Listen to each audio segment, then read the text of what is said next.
大家好，欢迎来到 K 线西游战法频道。我们看到比特币在当前行情当中已经完整的走出了一个日线级别上涨西游。这轮行情它的启动的时间点和位置呢，我们看到是在6月15日，在这个169均线附近$24,500这个位置上重新打了上来。那么我们看到前面行情当中，在3月份的启动位置也是144均线和169均线之后回踩到这个位置之后，走出了一轮行情。那么这里走出日线级别上涨西游之后我们昨天就提示了行情需要进行一系列的调整原因是目前在3万点附近已经非常接近前高位置31059同时呢，我们看到日线级别上涨西游根据我们 K 线西游战法时间级别切换方向切换，日线西游完成之后，容易走出小时线级别到4小时级别的调整过程，调整完成之后回踩成功之后才容易继续上行。那么还有一点就是，目前我们观察到美股道琼斯工业指数正处在一个调整的趋势当中那比特币目前和它形成了一个背离，怎么背离的呢？道琼斯工业指数正在调整，比特币在上涨，并形成了一个日线级别上涨西游这意味着在未来的一段行情当中，比特币和美股将要出现一定的同步。原因是比特币和美股是同一根绳上的几个蚂蚱同一根绳上的2个蚂蚱，那一根蚂蚱动的话，另一根蚂蚱会跟随那么我们就要观察当前行情当中它形成了一个怎样的结构首先呢，是在4小时级别上，它形成了一个上涨趋势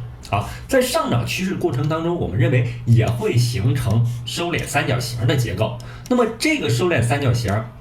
已经非常接近焦点位我们看到由当前上涨趋势的收敛三角形画出来的这个波峰连线和波谷连线构成了位于6月23日12点的这个焦点。那么我们认为，一旦出现并且可以绘制出焦点位那么就是容易发生变盘的一个时间节点就这一点来说我们之前提到了它的横向的收敛三角形也有着类似的结构我们可以看横向的收敛三角形，我们把 BTC 调到现货行情，我画在这里了在横向的这里是略微下跌的这个收敛三角形当中，我们就画出了波峰连线和波谷连线。这个收敛三角形在接近焦点的这个区域上发动了一轮上涨行情。那么上涨行情当中，我们也看到了一个上行趋势的由波峰连线和波谷连线构成的这个收敛三角形。那么上行趋势的这个收敛三角形接近焦点的这个区域上，就是容易发生变化的这个位置那么今天是端午节的第2个休息日那么我认为比特币如果不能冲击31000点，会在这个行情当中形成一个不断的盘整结构。那在这样的盘整结构当中，我们在15分钟级别上已经看到了一个调整这里的15分钟调整过程当中，我们看到悟空阴线、8戒阴线组、沙僧阴线下方缺一个唐僧阴线。那调整结束之后我们知道横有多长，纵才能有多高所以呢，在调整结束之后，并且形成收敛三角形，并且可以找到这个焦点的时候，才是行情容易发生变化的位置。那么基于当前行情的多头趋势，我们仍然认为它是容易发生在日线级别上涨西游完成之后，做小时线级别调整之后才容易继续上行那么本轮行情我们看到31000点是一个重要的一个突破关口，同时呢，也这个位置呢非常关键的原因是，也是22年5月份它形成了一个平台期。那么如果平台期能够顺利突破的话我们要追踪溯源前面的这个22年4月份的这个筹码密集区，可以看到目标点位将会到达36000到37000这样的一个区间这是追溯比特币历史行情之后得到了一个多头方向的结论。同时呢，我们也可以把这个时间级别再次调整到周线级别。为什么说本轮行情多头趋势可能会得到一定的延续呢？原因是在本周的这轮上涨过程当中站上了3万点，同时呢，我们看到周线这个维度上已经出现了一个周线级别的悟空阳线。那么根据我们 K 线西游战法呢，有了悟空阳线之后，这根标志性的悟空阳线是酝酿在盘整或者下跌的趋势当中。悟空阳线走出来之后，上方有八戒阳线、沙僧阳线、唐僧阳线的一个预期。因此呢，如果本轮行情能够持续走牛在美国不断利好的前提下在美国这个开了一家新的交易所，鲍威尔说这个比特币是一个可持续发展的虚拟货币之后它是有可能走牛，走出一轮周线级别上涨西游的因此呢，对于目前多头趋势已经成立的情况下，我们要耐心等待的是小日线级别到4小时级别调整之后的一个继续上涨所以呢，没有仓位的朋友不用担心，耐心等待它调整结束之后再进行布局那这轮行情我是很早就开始布局现货或者是低倍的多单的原因是之前我们说了，它的一个调整过程当中已经形成了一个日线级别下跌西游日线级别下跌西游回踩了一个144均线和169均线，就是可以开始布局的。虽然它有可能走出周线级别下跌，但是你的现货或者是低位多单应该有观察仓或者一定的仓位，这样呢才能在未来牛市当中获得你的利润。那么在低位在底部没有仓位的朋友也不用过度担心后面的行情当中还是有调整的机会，可以让你布局进场。我们看到以太坊相对于比特币，它是一个弱势的走势，在日线级别上，以太坊和比特币的这个交易段走出了2轮日线级别下跌西游，并且在下跌的过程当中跌破了一个非常重要的支撑位0.065。那这个位置呢，是由前面波峰连线21年5月份波峰连线连过来之后形成了一个支撑位，跌破之后，以太坊和比特币的这个交易段出现了一个持续的下跌。持续下跌过程当中，我们看到本轮行情以太坊的上涨力度是弱于比特币的但是打到这个位置之后，我们看到已经到了3月份和4月份的低点附近所以呢，以太坊和比特币的这个交易对在这个位置上依然有反弹上来的机会这就构成如果以太坊如果比特币出现横盘的走势，那么以太坊和比特币的这个交易对出现反弹的话，那么以太坊会出现一轮领涨行情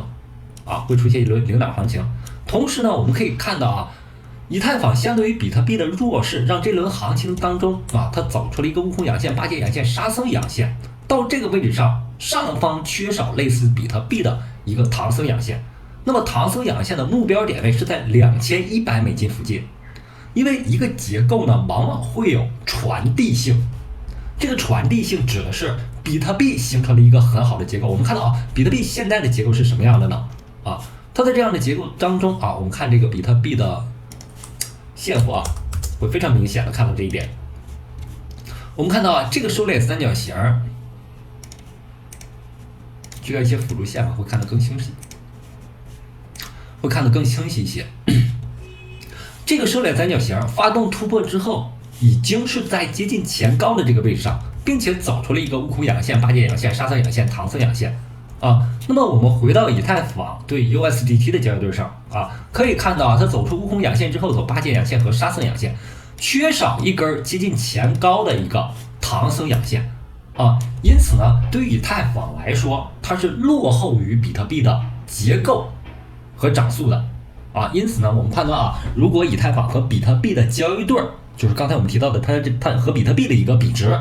这个比值容易发生反弹的话我们刚才说了，它已经处在一个波谷等位置波谷的一个位置上，和3月份、4月份的波谷是处在同一个点位上。那么只要这个点位起到一定的作用的话，那么以太坊会出现一个快速上涨日线级别的唐僧阳线会让以太坊的价格接近前高所以呢，这里面要辩证的看行情弱者并不一定一直弱，它跌到谷底之后会迎来报复式的一个反弹动作。这种报复式的反弹动作，你要从另一个角度去看，要在以太坊和比特币的这个比值上去看那么我们对以太坊目前行情当中还是有一定预期的。同时我们看到这轮调整以太坊它的一个调整结构它是一个15分钟级别方向偏下的一个收敛三角形这意味着它和比特币的调整还不同比特币是横盘震荡，它是一个方向偏下的。那么在6月23日13点左右啊，也就是今天中午的时候啊，将面临一个变盘选择方向啊，这个目前要时刻关注这一点。那么同时还要考虑的一点就是美国上线的这个新交易所只有4个币种，分别是比特币、以太坊、LTC 和 BCH 大太子啊。那么在这轮行情当中，我们就要重点注意的就是 BCH 啊，因为大太子呢是一个常常不被人关注的币种，在这轮行情当中始终处在一个非常低的位置，它的最大跌幅我们看到最大跌幅已经达到95%啊，这是一个常规山寨币的巨幅的下跌啊。那么早盘的时候我就提醒了 VIP 群的朋友在某个点位上应该介入一些同时呢，对于 BCH 来说它在前天行情当中出现了一轮快速上涨，这一轮的快速上涨呢，我们看到是一个底部放巨量，上方一个4小时级别的上涨吸油，走出悟空阳线、八节阳线、沙僧阳线和唐僧阳线。那么今天表现它的表现是强势于很多山寨的原因就是美国这个新的交易所对它进行了上线。那么BCH 在日线级别上，我们也看到了一个悟空阳线和八节阳线今天终于走出了一个八节阳线。如果这个位置也就是它的开盘价八节阳线的开盘价133不跌破的话，上方将会面临有机会走出沙僧阳线和唐僧阳线。我们看到日线级别上对于 BCH 曾经有过一系列的启动动作但是失败了本轮行情它的启动点我们认为是$120、144均线和169均线的这个位置。启动之后目前它的50日均线、10日均线正在上穿144和169并且呢走出标志性的阳线之后，上方就可能出现一系列的上涨。同时呢，把时间级别调整到周线，周线目前已经走出了一个周线级别的悟空阳线，这是一个标志性的多头信号因此呢，我对 BCH 是有仓位的，同时呢，也建议会员群朋友重点布局BCH， 毕竟一个老币种重新上线一个热门平台这形成了一个强烈的对比，鲜明的反差容易引发资金不断的进场，把它拉回到市场应该有的价值上来。同时呢，我们也看到了 BCH 目前是一个比较好的挖矿的一个标的已经它的一个算力已经超越了它的一个就是产量每天的产量这个已经超越了比特币已经超越了比特币。所以呢，我认为 BCH 最近一段时间可以进行一定的考虑。然后可以看一下 LTC 这个减产币种减产币种包括 LTC 大势很快就要减产了。那么对于这轮行情来说，还没有一个相对来说好的表现。那我认为对于 LTC 来说它目前是落后于比特币的行情的。我们看到比特币已经站上144均线、169均线，并且接近前高，但是 LTC 目前是落后的状态。这种落后的状态，我认为在减产前后会有一定的表现。但是 LTC 的成长性，我认为还是落后于刚才我们提到的BCH 的，因为本轮行情它的下跌幅度并没有那么多只有90%，而我们看到 BCH 已经跌幅达到95%，这样呢我认为 BCH 是一个在非常低的一个位置上是有非常大的机会。那么好，今天的节目就到这里，非常感谢大家一直以来的支持和鼓励。对我 K 线西游战法感兴趣的朋友，可以在主页右上角购买我的这本同名书籍。感谢大家，再见。